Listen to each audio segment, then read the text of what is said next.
Class 9 के chapter second history में हमें पढ़ना है यूरोप में समाजवाद और रूस की क्रांति। तो बहुत इंटरेस्टिंग चैप्टर है ये, यूरोप में समाजवाद और रूस की क्रांति। और इसमें हम बहुत सारी चीज़ों को लिंक करेंगे जो हमने पीछे फ्रेंच रेवोल्यूशन में, फ्रांस की क्रांति में पढ़ा है। तो हम इस वीडियो में इस चैप्टर के कुछ खास पॉइंट पर हम बात करेंगे कि हमें क्या क्या पढ़ना है इस चैप्टर में। तो हमें इसकी समाजवाद क्या है, व्हाट इज सोशलिज्म, समाजवाद क्या है, इसके और उसकी पृष्ठभूमि क्या थी, हम इसके बारे में बात करेंगे। और ये समाजवाद यूरोप में ही क्यों आया, हम इसके बारे में भी बात करेंगे। और इसका विस्तार यूरोप में कैसे हुआ, ये हमें इस टॉपिक में चर्चा करनी है। और ये विचार कैसे, कहाँ से उत्पन्न हुआ, समाजवाद का जो विचार था ये कैसे उत्पन्न हुआ, कौन कौन से लोग विचारक थे जिन्होंने इस विचार का विस्तार किया, प्रचार प्रसार किया। तो इन चर्चा करेंगे आगे चलकर। कार्ल मार्क्स एक बड़ा नाम है जो एक जर्मन के विचारक थे और इन्होंने एक समाजवाद की परिकल्पना को जन्म दिया। और इनके विचारों से बहुत सारे विद्वान, बहुत सारे विचारक, चिंतक ने नए नए आइडियाज़ डेवलप किए और वो विभिन्न क्षेत्रों में इनके द्वारा दिए गए आइडियाज़ से नए नए आइडियाज़ भी निकले, उद्भूत हुए, ओरिजिनेट हुए। और सिद्धांत इसका क्या है, आइडियोलॉजी ऑफ समाजवाद, सोशलिज्म।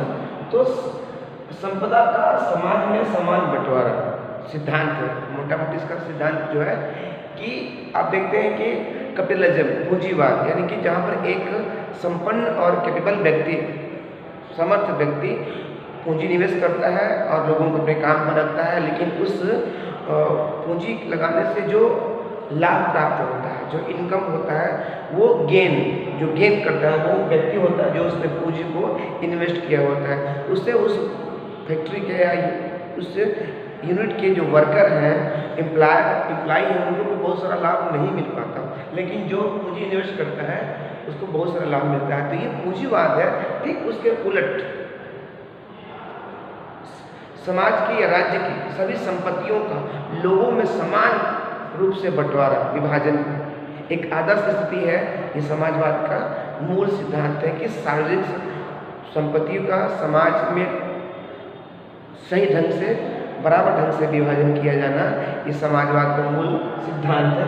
सुनने में तो अच्छा लग रहा है कि सबको समान अधिकार मिलेगा और तमाम सारे इसके जो बीच के पीछे की चीज़ें हैं हम बात करेंगे आगे चैप्टर टॉपिक में। और समाजवाद का आखिर ये चैप्टर दो प्रकार का है, यूरोप में समाजवाद, रूस की क्रांति। रूस भी यूरोप का एक हिस्सा है। तो इस चैप्टर में इसको जोड़ने का क्या मतलब है, यानी कि कोई ना कोई मतलब इस क्रांति से, इस समाजवाद का है। तो आगे हम टॉपिक में पढ़ेंगे कि रूस की क्रांति और समाजवाद का संबंध। हम पीछे चलते हैं और चलते हैं हम फ्रेंच रिवॉल्यूशन में। तो 1791 में संविधान बना फ्रांस का और 1789 में क्रांति हुई। उस क्रांति के बीज कहीं न कहीं जो अमेरिका में क्रांति हुई थी, जो यूएस में क्रांति हुई थी, वहाँ से उद्भूत हुए थे। और उस क्रांति का संबंध फ्रेंच क्रांति से हुआ और फ्रेंच क्रांति का संबंध कहीं न कहीं समाजवाद की पृष्ठभूमि उत्पन्न करता है, उस पृष्ठभूमि से। और वही समाजवाद रूस की क्रांति का एक बड़ा सा पृष्ठभूमि तैयार करता है, एक बहुत बड़ा आधार स्थापित करता है ये समाजवाद। तो कोई ना कोई संबंध है, तभी इस लेसन में, इस चैप्टर में यूरोप में समाजवाद और रूस की क्रांति को एक साथ टाई अप किया गया है। हम आगे पढ़ेंगे। तो रूस की क्रांति की पृष्ठभूमि ऐसी कौन सी घटनाएं थी, बता दूं उस समय कि यहाँ पर रूस में उस समय जारशाही शासन व्यवस्था थी, जो एक राजतंत्र था और जार जो होते थे वहाँ के शासक होते थे और तमाम सारी घटनाएं घटी। और उसकी पृष्ठभूमि क्या थी, हम उस जारशाही शासन व्यवस्था के आलोक में उसके रिगार्डिंग हम पढ़ेंगे। और क्रांतियों की एक श्रृंखला शुरू हुई। तो पहली क्रांति हुई 1905 में, जब जारशाही शासन व्यवस्था थी। उसी क्रांति की शुरुआत एक और क्रांति हुई, इसको फरवरी क्रांति बोलते हैं, अक्टूबर क्रांति बोलते हैं। और इसके बाद से 1917 की बोल्शेविक क्रांति और हम पढ़ेंगे लेनिन और स्टालिन। ठीक है, लेनिन और स्टालिन के बारे में हम पढ़ेंगे जो इन क्रांतियों के जनक थे। तो ये इस चैप्टर का एक छोटी सी पृष्ठभूमि थी। समाजवाद क्या है उसकी पृष्ठभूमि हम पढ़ेंगे। यूरोप में क्यों हुआ, आखिर कौन से कारण थे, क्योंकि कारण क्या था, फ्रेंच रेवोल्यूशन, फ्रांस की क्रांति ने बहुत सारे जो परंपरागत जो राजशाही की व्यवस्था थी उसको विखंडन करने में सफलता पाई। लोगों के समान अधिकार के बारे में बात हुई और वहाँ के शासकों ने इस बात को समझा, इस बात को माना और धीरे धीरे ये जो फ्रांस में की क्रांति से जो लोकतंत्र का जो प्रारंभिक स्वरूप जो विस्तारित हुआ उस स्वरूप ने समाजवाद के अंकुरण का काम किया और समाजवाद यूरोप में फैला। तो हम इन टॉपिक पे विस्तार से टॉपिक वाइज वीडियो में हम बात करेंगे। तो एक बार इस लेसन का रिवीजन कर लें।